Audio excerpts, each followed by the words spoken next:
In certain extreme situations, the law is inadequate.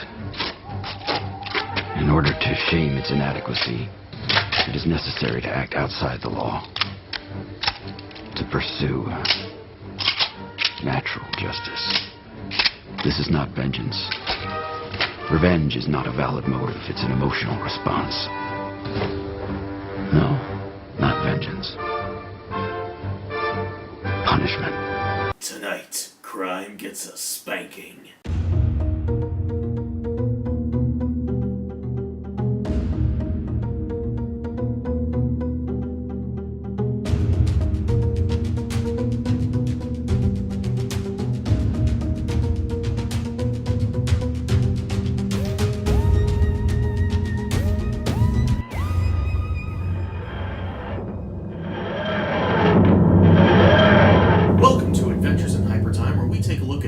Pop culture curiosities through Mark Waid's controversial creation. I'm Harvey Media, and today we're looking at a character who has one of the most troubled histories when it comes to their film adaptations, The Punisher. Ever since his creation in the late 1970s, The Punisher has enjoyed a huge popularity with Marvel Comics fans that frankly I do not understand. Put quite simply, he's a lot like Batman if you take away everything that makes Batman cool.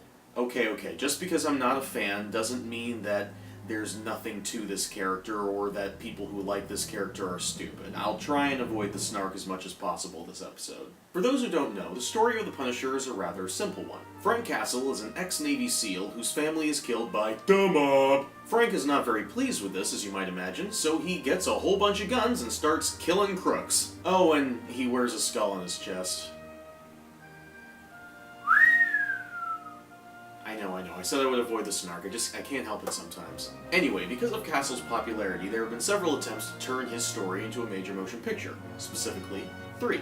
And while all 3 of these films have their fans, each one is a reboot of the last. None of them have any continuity connections to each other or to any other films in the Marvel Universe, and each of them seem to tell an entirely different story about an entirely different Frank Castle in entirely different universes. None of them were successful enough to get a sequel, and instead of trying to fix that by adding more sequels to retroactively fix the character, Marvel has decided to simply reboot the character in the latest season of Daredevil with a completely new actor and apparently a completely new take on the character, once again in a separate universe from any of the previous incarnations. But rejoice, war journalists, or whatever Punisher fans call yourselves. For little did you know that the Punisher trilogy is actually a complete trilogy, but only viewed through the lens of Hypertime. The reason for this is that, thankfully, none of these films are actually remakes of each other. They're all reboots. While each one changes the setting of the film, a little bits and pieces about the characterization of the character and his universe, and, of course, the lead actor, each film tells a completely different story, and none of them really retread the same material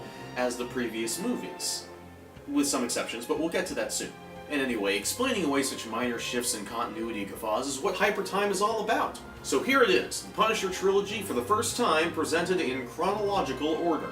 The first film is, strangely enough, the second one, 2004's Punisher movie starring Thomas Jane. Like many early 2000s Marvel movies, it's a straightforward, low-budget, superhero origin movie. And if I had to choose which Punisher movie I actually liked, this would definitely be it. Obviously, the reason why it's first is because it tells the character's origin and backstory, but the origin is a little bit confused in this version. In the comics, Frank's family is killed when he and his family are on a picnic, and they stumble upon a bunch of crooks, killing some other crooks, and of course the Castle family are witnesses, so they have to be rubbed out. In this movie, Frank is actually working undercover to undermine the mob of Howard Saint, played hilariously in this movie by John Travolta. Frank Castle then tries to retire, and John Travolta, being kind of angry at him for undermining his plans and for kind of accidentally causing the death of his son, sends a hitman after his family to extract an eye for an eye. Alright, brief aside here, as much as I just admitted that this movie is my favorite Punisher film, this change has always bugged me. Movie makers who adapt stories from comic books seem to have a problem with pointless death, which I suppose makes sense. Conventional storytelling and, well, every screenwriting class you will ever attend tells you that things need to be streamlined. You need to make sure that every scene and every moment has a point, contributes something to the overall narrative. So, accidental moments or scenes where coincidences just kind of happen are generally considered a no-no. But a good chunk of the tragedy that makes these stories poignant in comic books is lost when you make their deaths intentional. When Krypton is destroyed by natural causes, it's incredibly sad. When it's destroyed by Zod or Brainiac or what have you, it's silly. It becomes just another vendetta story. It takes away from the drama. When Bruce Wayne's parents are killed by just a random thug who he never meets, that's really sad and completely unavoidable and tragic. When they're killed by the Joker, it's just another case that Batman has to solve, and once he's solved it, what's the point of him continuing on with the Batman crusade anyway? It's the same thing here. The tragedy of Castle's story is not that his family died, is that his family died in a pointless and inevitable way. Just any family going out for a picnic at any time could have been them. It could have happened to anybody. They could have just stumbled on that and then they would have been killed. By making this a revenge story, you take away from the randomness of the act. This is no longer a story about a man trying to make the world a better place, and it becomes just a story about two men arguing about who is better at taking away the other person's stuff. Screw it, it's a dick measuring contest. Other than that, this movie shows us a lot of moments that build up to who Frank Castle's character will be for the rest of the series. His frustration with the legal system, his handiness when it comes to weapons and gear. It also establishes Castle's most glaring and consistent character flaw throughout this entire franchise, the fact that he is the worst friend ever. Throughout all three movies, Castle has a series of comedy relief sidekicks, and when they go, it's because they've either been killed or tortured to near death to the point where Castle feels like he needs to abandon them on someone else's doorstep so that he won't get them hurt any longer. In the first film, he has a bunch of misfit friends in his apartment complex. In the end, one of them ends up getting violently tortured in one of the most truly uncomfortable scenes I've ever had to witness on screen, and Castle moves away from them to avoid causing them any further pain at the end of the film. Jumping forward a bit, the next film we actually get another character from the comics, Microchip, who, spoilers, is killed off unceremoniously in a moment that pissed off a lot of Punisher fans out there. And in the third film, he adopts a homeless, alcoholic beat poet who also is tortured to near death for information. As you haven't guessed right now, these movies are not happy ones. If you're getting squeamish now, I would advise you to move on from this video and watch something else, because it's only going to get worse from here. Next comes 2008's Punisher Warzone, starring Ray Stevenson. You know, I promised at the beginning of this video I wasn't going to make this about personal bias, and I wasn't going to snark up the place, but I can't with this. This movie is awful. The story doesn't exist.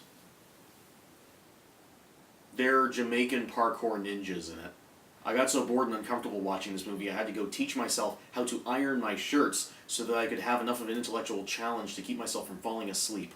Anyway, the story, such as it is, features Castle continuing his efforts against organized crime. One of the villains he tries to kill ends up surviving, but he's heavily injured. He names himself Jigsaw based on his facial scars, and goes out to try and get revenge. There are some ham-fisted attempts at creating political commentary, and then the Punisher blows up a Jamaican parkour enthusiast with a bazooka.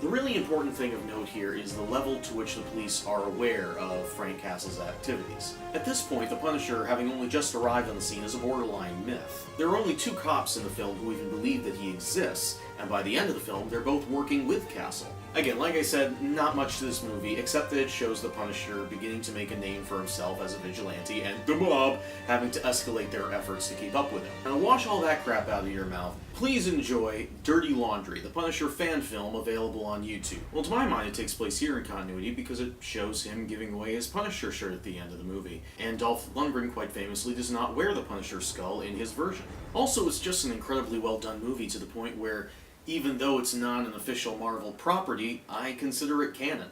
Also, it features the return of Thomas Jane, which, as we've already established, is my favorite Punisher.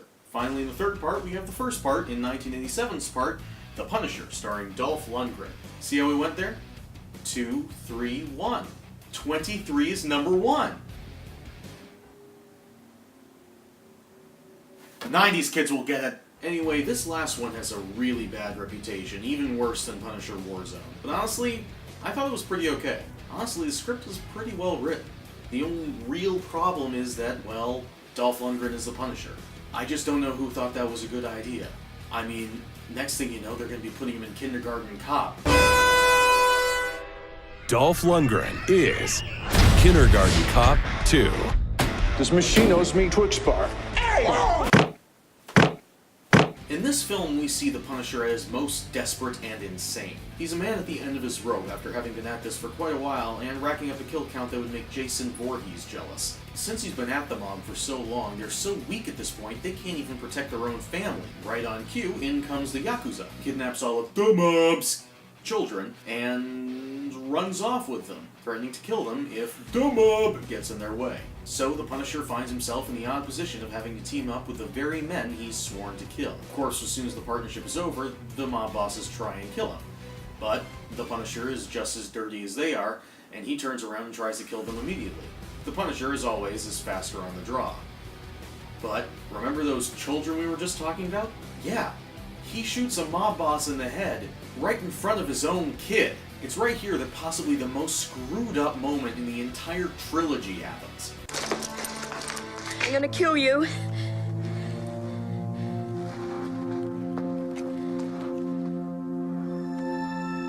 Good. Maybe if you get it over with now,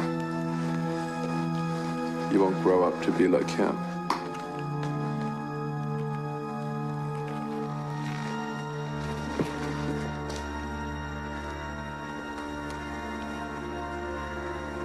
Come on. Do it. Do it. Do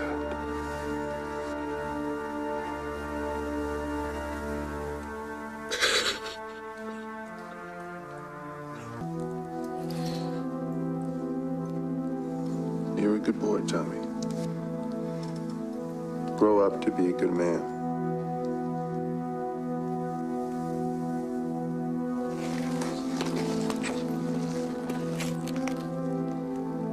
Because if not, I'll be waiting. Holy on a sandwich with on top. Like I said before, at this point the Punisher is at the end of his rope. There is effectively no Frank Castle anymore. The report may have said that Frank Castle survived the attack on his family, but the real truth is he just died slower than the rest of them. His body is now inhabited by an unstoppable machine of punishment, constantly moving forward, killing and killing and killing again. When put in a position where he's forced to justify his actions to an old friend, he doesn't even really respond. He just repeats his prime directives over and over again until his friend gives up. But given all that he's gone through in these movies, is it any wonder that he's been broken down to this point? This movie, of course, also includes the biggest plot hole in the trilogy. The fact that in this movie, at the beginning, the Punisher kills the man who killed his family. However, we saw him kill the man who killed his family in the first movie. Again, through Hypertime, we have an explanation. Because of the out-of-order nature of these films, the events of his origin in the first movie are condensed and replayed in the third film. Both events did occur, but see how they played out. The Punisher kills the man who killed his family in a fiery explosion, leaving his trademark. It's just like Evil Dead 2, where the significant events of the first movie are replayed in a condensed version at the beginning of the second film, to catch the audience up. But wait! I hear you calling from the great expanse of time, space, and data clouds that divides us. If two movies replay the same events, they can't possibly exist at the same time. I mean, at least with Aquaman, all the events you talked about were different events occurring in different media. How can there be two versions of the same event happening simultaneously in one person's history? To which I say, oh, pish posh, of course I can work. Next thing you'll be telling me is that the Andrew Garfield Spider-Man movies and the Tobey Maguire Spider-Man movies can't exist in the same universe.